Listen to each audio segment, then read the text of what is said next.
Oke, selamat pagi. Assalamualaikum warahmatullahi wabarakatuh. Waalaikumsalam warahmatullahi wabarakatuh. Ya, kita jumpa lagi di Mapel Bahasa Indonesia kelas 11 ya.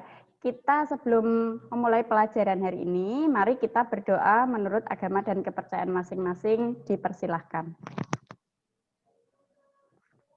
Doa selesai, cukup. Bagaimana kabar kalian hari ini?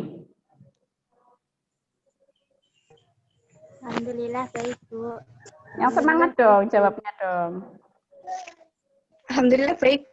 Alhamdulillah baik, Bu. Masih semangat belajar? Masih. Ini tadi Bulia melihat di daftar kehadiran di user Zoom semuanya sudah hadir, kecuali ada 4 siswa yang LKS. Oke, terima kasih kepada anak-anakku yang sudah hadir di Zoom meeting kali ini. Semuanya disiplin, semuanya oke, ya. Oke, apakah ada yang terkendala jaringan? Signalnya tidak bagus? Halo? Bisa mendengar suara Bulia? Bisa, Bu. Bisa. Ada yang sinyalnya naik turun tidak stabil? Ada, Bu. Ada. Ya. Tapi masih bisa teratasi ya? Iya, Bu. Nanti kalau ada yang terkendala jaringan, bisa kirim pesan ke temannya, nanti biar WA ke Bulia ya. Bu, misalnya ini Adelia tadi sinyalnya terganggu, jadi masuk Zoom-nya keluar masuk, misalnya seperti itu. Jadi sampaikan hambatan-hambatan nanti melalui WA. Hari ini kita akan belajar tentang, bentar Bulia share dulu untuk pelajaran hari ini. Bulia bagikan dulu PowerPoint-nya, dicek dulu bisa terlihat atau tidak ya. Oke, apakah sudah terlihat PowerPoint-nya? Suara Bulia terdengar jelas? Iya, sudah, Bu. PowerPoint, iya, Bu, sudah. Ya, PowerPoint-nya juga sudah terlihat? Sudah, Bu. Ya. Sudah, Bu. Sudah, Bu. Ya, kita mulai Bahasa Indonesia kelas 11 hari ini. Aturan pembelajarannya nanti seperti ini. Aturan pembelajaran yang pertama adalah mematikan mikrofon selama pembelajaran. Kemudian boleh menyalakan mikrofon jika kalian ingin bertanya atau menjawab pertanyaan. Kemudian harus aktif selama pembelajaran, menjaga kekondusifan pembelajaran, dan tidak boleh meninggalkan Zoom meeting hingga pelajaran selesai. Kecuali memang sinyalnya naik turunnya. Jadi nanti kalau ada sinyalnya yang naik turun, tiba-tiba keluar Zoom meeting tidak bisa masuk lagi, silakan konfirmasi nanti melalui WA. Ya. Kemudian hari ini kita akan mempelajari tentang cerpen, sama seperti pertemuan yang lalu, akan tetapi kalau pertemuan yang lalu mempelajari apa? Kalau pertemuan yang lalu kita belajar tentang apa? Dan ekstrinsik cerpen. Iya, unsur intrinsik dan ekstrinsik cerpen. Untuk hari ini, seperti yang sudah Belia sampaikan minggu kemarin, bahwa hari ini kita akan mempelajari tentang struktur cerpen dan unsur kebahasaannya. Begitu ya. Nah, kira-kira menurut kalian, menurut pendapat kalian, cerpen itu manfaatnya untuk apa sih? Kalau misalnya kita menjadi cerpenis, nah, misalnya cerpenis, seperti Ika itu kan pandai menulis ya, tulisannya sudah masuk ke Wattpad. Nah, Kalau misalnya ada masalah, itu kan marah gitu bisa diluapin dengan cara nulis, jadi nggak marah-marah ke orang. meredam emosi ya, berarti ya, ya. Iya, iya, bagus sekali. Jadi misalnya kalau Ika tadi dari segi emosi atau mentalnya ya, bisa juga nanti misalnya kalian sudah jadi cerpenis yang handal misalnya, bisa kalian mengirimkan cerpen-cerpen itu, cerpen karya kalian ke surat kabar, nanti akan mendapatkan honor. Honor itu apa? Uang ya. Oke, selama PJJ, pembelajaran jarak jauh ini ya, selama 1 semester ini, kalian harus tetap semangat, kalian harus tetap belajar dengan optimis bahwa semua ini nanti akan berakhir, kalian akan kembali lagi ke sekolah, semoga semester depan kalian bisa masuk ke sekolah seperti biasa, sehingga untuk mempelajari bahasa Indonesia, kalian harus selalu mengingat bahwa kita harus selalu menggunakan bahasa Indonesia, harus selalu melestarikan bahasa daerah, dan harus menguasai bahasa asing. Oke, kemudian apa itu struktur? Tadi beliau di awal mengatakan bahwa kita mempelajari struktur dan unsur kebahasaan cerpen. Nah, kira-kira struktur itu apa? Struktur adalah rangkaian yang membentuk cerpen. Ya, rangkaian yang membentuk cerpen. Oke, bagus sekali Ika. Kemudian selanjutnya, coba nanti yang lain, ketika kalian membaca cerpen, bagaimana bahasa cerpen itu? Ika izin menjawab. Ya, silahkan.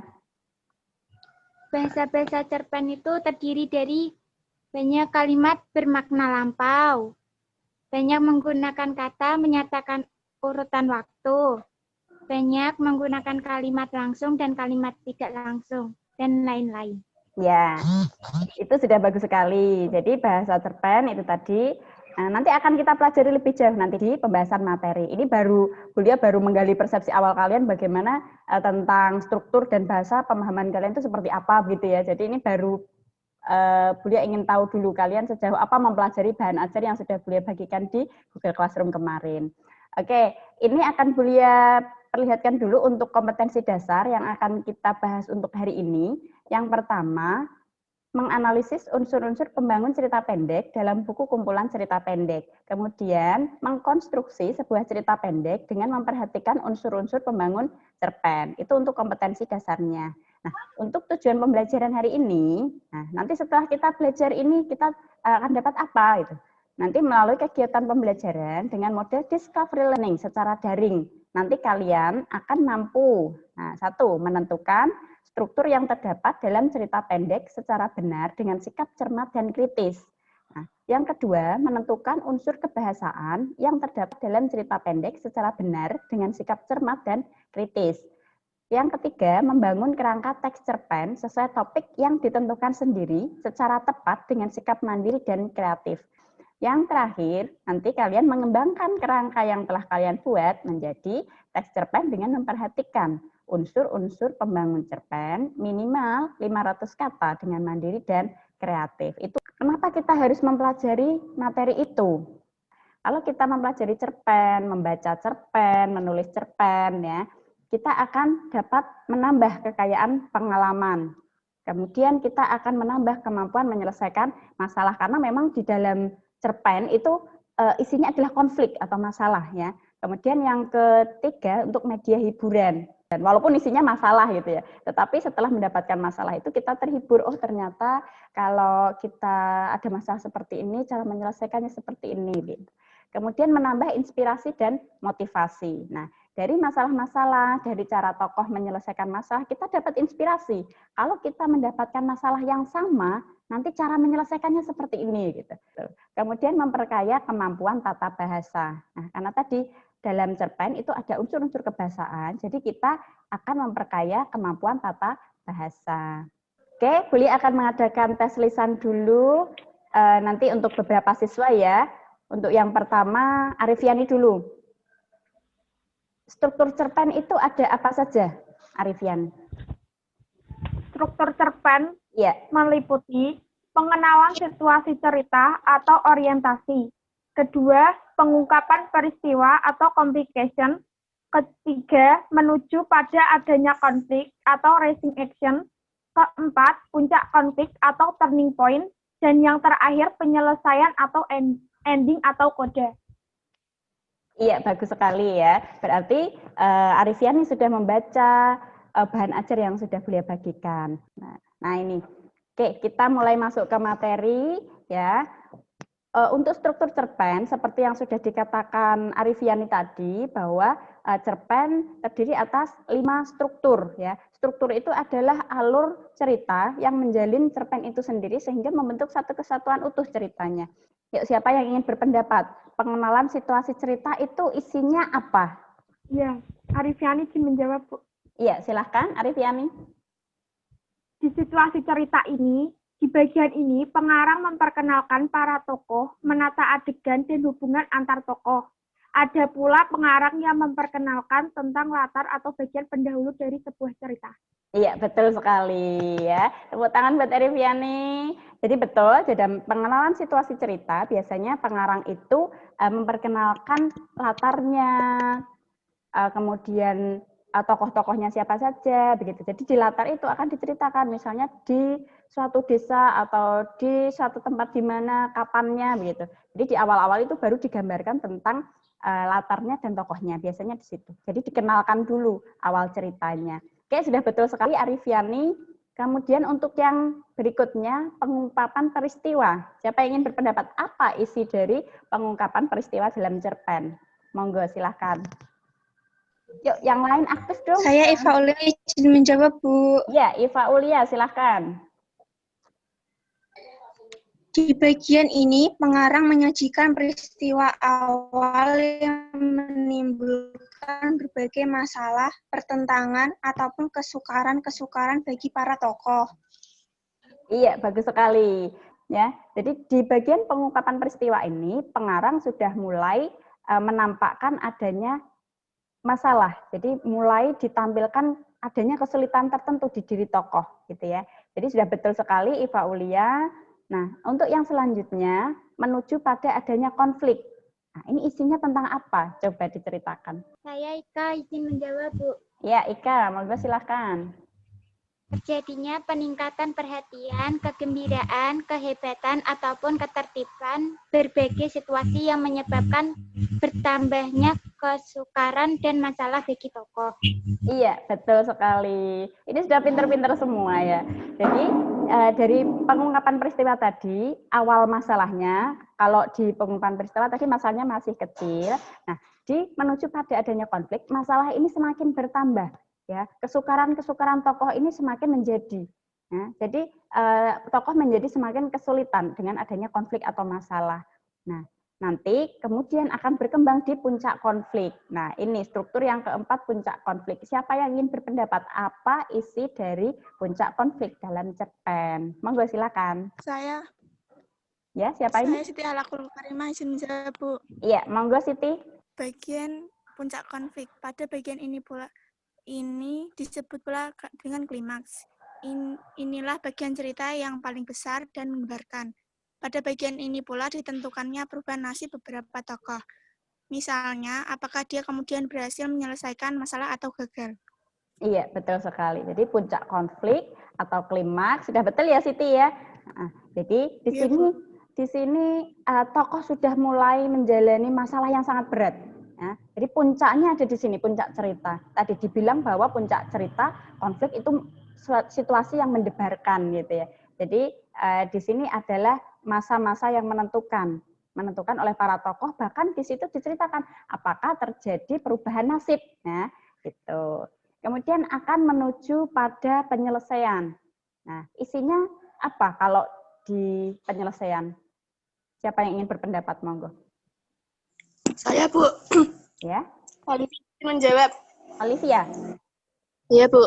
Olivia, nggih, monggo. Olivia. Sebagai akhir cerita, bagian ini berisi penjelasan tentang sikap ataupun nasib yang dialami para tokohnya setelah mengalami peristiwa puncak. Namun ada pula cerpen yang menyelesaikan akhir ceritanya diserahkan kepada imaji pembaca. Jadi akhir cerita dibiarkan menggantung tanpa ada penyelesaian. Iya, jadi setelah mengalami konflik klimaks tadi, di sini mulai ada solusi. Ya, betul sekali Olivia, tadi sudah good sekali jawabannya, lancar, jelas ya. Jadi tokoh itu sudah mulai mendapatkan solusi dari masalahnya. Tetapi ada beberapa cerpen yang dalam penyelesaiannya itu tidak disertakan dalam cerpennya, tetapi menggantung. Artinya diserahkan kepada pembaca. Jadi kita sebagai pembaca boleh mengimajinasikan sendiri permasalahannya, penyelesaiannya tidak sesuai dengan pengarang. Itu boleh-boleh saja karena memang pengarang tidak menuliskan di situ. Tetapi banyak pula pengarang yang menuliskan bagian penyelesaiannya dalam cerpen secara langsung. Ya. Oke, bagus sekali semuanya sudah membaca bahan ajar yang Bulia bagikan kemarin. Oke, lanjut ke ini. Kita lanjut ke unsur kebahasaan dalam cerpen. Tadi sudah dijawab oleh Emilia bahwa unsur kebahasaan dalam cerpen itu ada beberapa hal sebagai berikut. Yang pertama, banyak menggunakan kata keterangan bermakna lampau. Misalnya, ketika itu, beberapa waktu lalu, telah terjadi, gitu ya. Itu biasanya digunakan dalam cerpen ya. Jadi kata lampau, maksudnya lampau adalah peristiwa itu sudah terjadi beberapa waktu yang lalu. Nah, ini biasanya digunakan dalam cerpen yang menggunakan alur mundur, alur flashback ya. Kalau misalnya cerpen itu menggunakan alur maju, berarti kata-kata ini tidak ada. Nah, oke, selanjutnya banyak menggunakan konjungsi. Konjungsi itu adalah kata sambung, konjungsi kronologis. Nah, berarti menunjukkan adanya perguliran waktu. Misalnya, sejak saat itu, kemudian, setelah itu, lalu, begitu ya. Nah, itu biasanya digunakan untuk cerpen yang menggunakan alur maju. Nah, selanjutnya, banyak menggunakan kata kerja untuk menggambarkan peristiwa atau tindakan. Misalnya, menghindar, membersihkan, melompat, dan lain-lain. Nah, kata kerja yang menggambarkan peristiwa atau tindakan. Berarti di situ kata kerja yang kita bisa melihat bentuk tindakannya, begitu. Ya, misalnya menghindar, berarti kita bisa melihat orang itu menghindar. Membersihkan, berarti kita bisa melihat seseorang itu membersihkan sesuatu. Melompat, kita bisa melihat orang itu melompat. Nah, berbeda dengan yang bawahnya, banyak menggunakan kata kerja mental.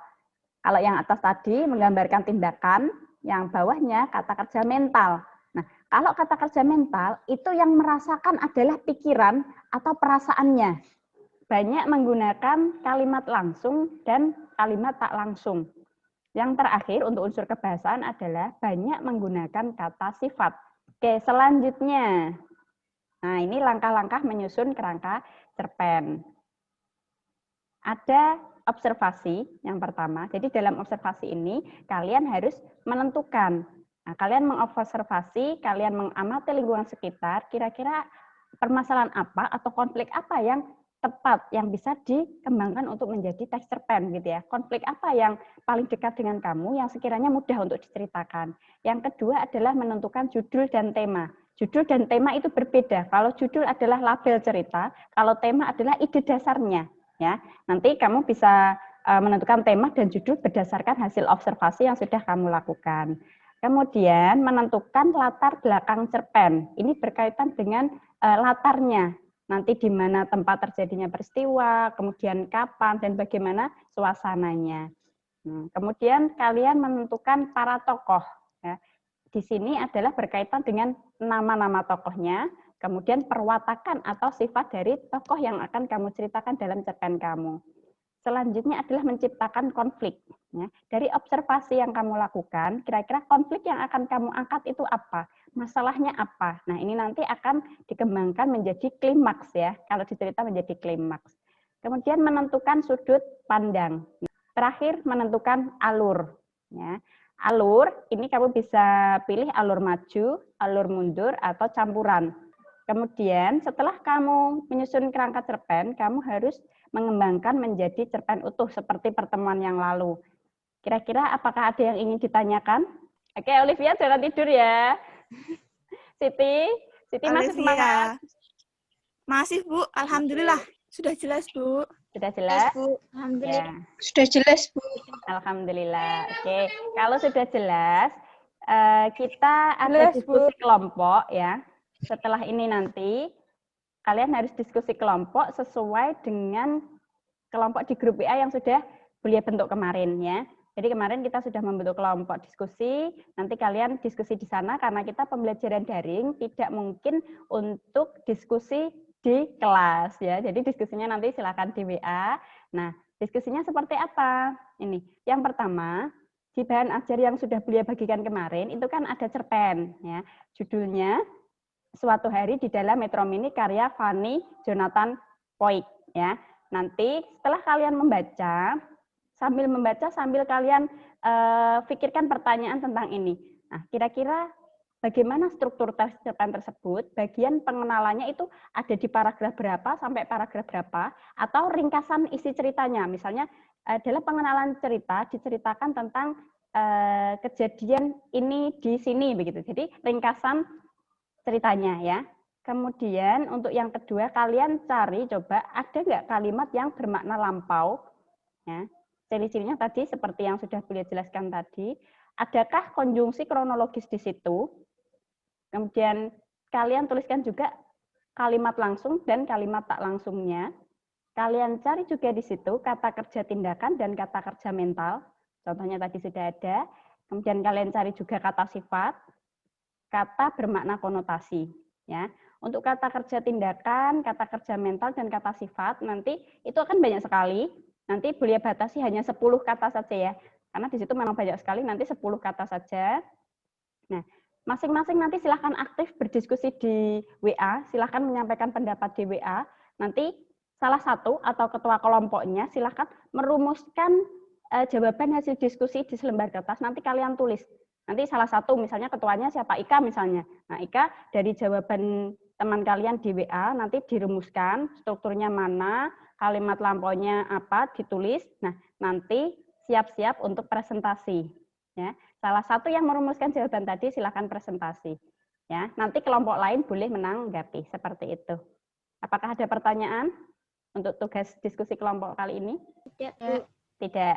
Bu, Oke. izin bertanya. Ya, silakan. Itu yang diskusi itu diskusi cari kata-kata itu ya, Bu? Iya, betul. Enggak. Kalau tidak ada pertanyaan lagi, monggo silahkan kita live Zoom dulu. Nanti kita bertemu 60 menit lagi ya. Ini sudah pukul 9 lebih seperempat, berarti nanti kita ketemu lagi pukul 10 seperempat.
Selamat siang, baik kita ketemu lagi setelah kalian proses berdiskusi kelompok di WA bersama teman-teman. Kini saatnya kita presentasi. Yuk, siapa yang ingin berpresentasi? Perwakilan dari kelompok berapa? Monggo. Saya Ika Mustikata, Ya, perwakilan dari IKES, izin menyampaikan hasil kerja kami. Ya, silakan Ika, perwakilan dari kelompok 3. Semuanya masih tetap semangat ya? Ini sudah menjelang siang atau lapar? Masih semangat ya? Masih, Bu. Oke, monggo silakan Ika mempresentasikan hasil kerja kelompoknya. Masih, Bu. Dari hasil kerja kami, yang pertama Pengenalan situasi cerita atau orientasinya terdapat di paragraf 1 dan 2. Karena di dalam paragraf 1 dan 2, tokoh utama memperkenalkan tentang latar tempat, yaitu di lalu lintas Jakarta. Ibu kota menceritakan sibuknya transportasi yang melintas jalanan di ibu kota dan para tokoh, yaitu sopir Metro Mini. 2. Mengungkapkan cerita. Paragraf ke-14. Karena awal mulanya Metro Mini itu tidak lagi terisi banyak penumpang, itu karena kendaraan yang sudah termakan oleh zaman dan harus kalah dengan transportasi berbasis online. 3. Konflik. Dari cerita itu, saya dan teman-teman mengambil kesimpulan, yaitu cerita seorang sopir Metro Mini yang harus bekerja keras menghadapi kerasnya kehidupan di Jakarta. 4. Puncak konflik. Puncak konfliknya yaitu terjadi pada saat sopir bis Metro Mini pingsan dikarenakan sakit. 5. Penyelesaian. Rasa penyesalan penumpang Metro Mini karena tidak sadar dari awal jika sopir Metro Mini itu sakit parah. Unsur kebahasaan cerpen. 1. Kalimat bermakna lampau. Kalimat bermakna lampau tidak ada karena cerpen ini menggunakan alur maju. 2. Konjungsi kronologis. Kami mengambil 2 contoh, yaitu pertama, kemudian bus berwarna jingga itu berjalan berseok-seok membelah jalan Utan Layu, lalu menyusup ke jalan Pramuka. 2. Lelaki parubaya yang tua sebelum waktunya itu duduk di belakang kemudi dengan diam. 3. Kalimat langsung. Kami mengambil 3 contoh kalimat langsung. Yang pertama, udah stop, jangan nyanyi lagi, kasihan itu bayi. Si sopir langsung emosi. 2. Lalu surat-surat yang lain mana? Tanya polisi itu. 3. Ada Pak, tapi lagi digadai, sahutnya dengan senyum tertahan. Kalimat tidak langsung. Sebenarnya saya ingin mengatakan bahwa semakin waktu berjalan ke depan, manusia semakin dituntut untuk kreatif dan mengejar waktu dengan berjalan dengan cepat itu. 5. Kata kerja tindakan. Mengikat, berteriak, mengaku, membopong. Kata kerja mental. Menghirup, berempati, memperdengarkan. 6. Kata sifat. Marah, bersih, empuk, kreatif, santai, empati. 7. Kalimat konotasi. Jantung mereka sudah membatu, jalannya berseok-seok, dan wajah-wajah keras. Sekian presentasi dari saya, kurang lebihnya bila ada kesalahan saya minta maaf. Iya, bagus sekali. Ya, yang lain beri aplaus, tepuk tangan untuk Ika, perwakilan dari kelompok 3 ya. Oke, monggo untuk kelompok 1 untuk memberikan tanggapan terhadap presentasi dari kelompok 3. Adakah jawaban yang berbeda? Gitu? Saya Amelia Ida izin menjawab, Bu. Ya, jadi silakan, yang kata kerja mental di kelompok saya ada tambahan lagi. Ya, silakan ditambahkan. Yang pertama tertanggun sejenak, terus yang si supir langsung emosi. Oke, ini hasil diskusinya kelompok kalian bagus sekali. Hampir semuanya sudah betul. Hanya beberapa tadi misalnya memperdengarkan, ya, memperdengarkan itu kata kerja tindakan, karena memperdengarkan itu ada kegiatannya, mungkin menyalakan klakson atau apa itu kan ada aktivitas yang bisa kita lihat, ya. Jadi kalau memperdengarkan itu masuk ke kata kerja tindakan, bukan kata kerja mental. Kalau kata kerja mental itu yang merasakan adalah pikiran atau perasaannya saja, seperti itu. Jadi kalau kita bisa melihat fisiknya, itu kata kerja tindakan. Sudah bagus sekali presentasinya, kelompok lain juga sudah menanggapi dengan sangat bagus. Nah, oke, kita sampai pada kegiatan akhir, kegiatan penutup, kita buat kesimpulan. Ya. Apa kesimpulan dari pelajaran kita hari ini? Widya izin menjawab, Bu. Ya, silakan Widya. Kita dapat mengetahui struktur cerpen, yaitu meliputi pengenalan cerita atau orientasi, yang kedua pengungkapan peristiwa atau komplikasi, yang ketiga menuju pada konflik atau rising action, Yang keempat, puncak konflik atau turning point. Dan yang kelima, ending atau coda. Yang selanjutnya kita dapat mengetahui unsur kebahasaan cerpen. Di antaranya banyak menggunakan kalimat bermakna lampau yang ditandai oleh fungsi-fungsi keterangan yang bermakna kelampauan, seperti ketika itu beberapa tahun yang lalu dan telah terjadi.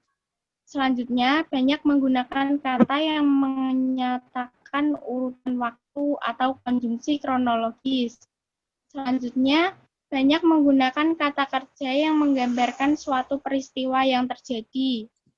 Yang keempat, banyak menggunakan kata kerja yang menunjukkan kalimat tak langsung sebagai cara menceritakan tuturan seorang tokoh oleh pengarang. Dan yang terakhir, yang kelima, banyak menggunakan kata kerja yang menyatakan sesuatu yang dipikirkan atau dirasakan oleh tokoh. Yang keenam, menggunakan banyak dialog. Dan yang terakhir, menggunakan kata-kata sifat descriptive language untuk menggambarkan tokoh, tempat, atau suasana. Iya, mantap sekali. Ini artinya kita sudah bisa mencapai dari tujuan pembelajaran yang beliau sampaikan di awal tadi ya. Kalian sudah menguasai struktur teks cerpen dan unsur kebahasaan teks cerpen. Nah, setelah ini kita refleksi. Nah, refleksi itu adalah apa kesulitan yang kalian alami ketika kita belajar pada hari ini. Monggo, siapa yang ingin menyampaikan apa kesulitan kalian di materi hari ini tadi? Emilia izin menjawab, Bu. Ya, monggo silakan. Kesulitan dalam pembelajaran kali ini masalah penyimpanannya, Bu. Karena kalau penyimpanannya full kan keluar masuk terus, Bu. Jadinya lemot HP-nya. Oh begitu. Jadi HP-nya ya yang memorinya terlalu penuh begitu. Kalau untuk materinya bagaimana, Emil? Mudah atau sulit? Insya Allah paham, Bu. Paham ya. Jadi nanti kalau ada yang tidak paham, kita bisa berdiskusi secara langsung di WhatsApp grup lagi ya. Jadi intinya tujuan pembelajaran yang Bulia sampaikan di awal tadi harus terpenuhi. Jadi setelah kita berdiskusi tadi di grup WA, kemudian kalian presentasi, sudah menyimpulkan ya. Ini setelah ini nanti ada penugasan di Google Classroom ya. Silahkan nanti kalian buka Google Classroom masing-masing. Yang pertama tadi adalah presensi ya, formnya, formulir absennya, silahkan diisi presensinya. Kemudian nanti silahkan kalian kerjakan. Ada LKPD di situ, lembar kerja peserta didik. Nah, kemudian ikuti petunjuk yang ada di LKPD tersebut. Di situ ada petunjuk-petunjuk untuk menulis cerpen ya, dari menulis kerangkanya, kemudian menulis cerpennya itu sendiri. Nah, kalau sudah menulis cerpennya, kalian kirimkan hasilnya di Google Classroom melalui private comment ya. Setelah kalian menulis cerpen, situ ada pula evaluasi yang bentuknya adalah soal pilihan ganda di Google Form, linknya nanti dibagikan melalui WhatsApp group. Kemudian tetaplah semangat belajar, tetap social distancing, menjaga jarak, rajin cuci tangan, dan memakai masker. Ini adalah pertemuan terakhir untuk bahasa Indonesia dan mapel yang lain. Minggu depan kalian sudah mulai pas penilaian akhir semester. Nah, untuk kisi-kisinya nanti akan beliau bagikan. Yang paling utama adalah kalian mempelajari dari awal semester 1, yaitu ada teks prosedur, ada teks eksplanasi, teks ceramah, dan teks. Sebelum Bulia akhiri, kita berdoa menurut agama dan kepercayaan masing-masing, dipersilahkan. Berdoa cukup. Bulia akhiri. Assalamualaikum warahmatullahi wabarakatuh. Waalaikumsalam warahmatullahi wabarakatuh. Terima kasih, kasih, anakku. Bu. Mohon maaf jika ada yang Terima kasih, keliru ya. Bu.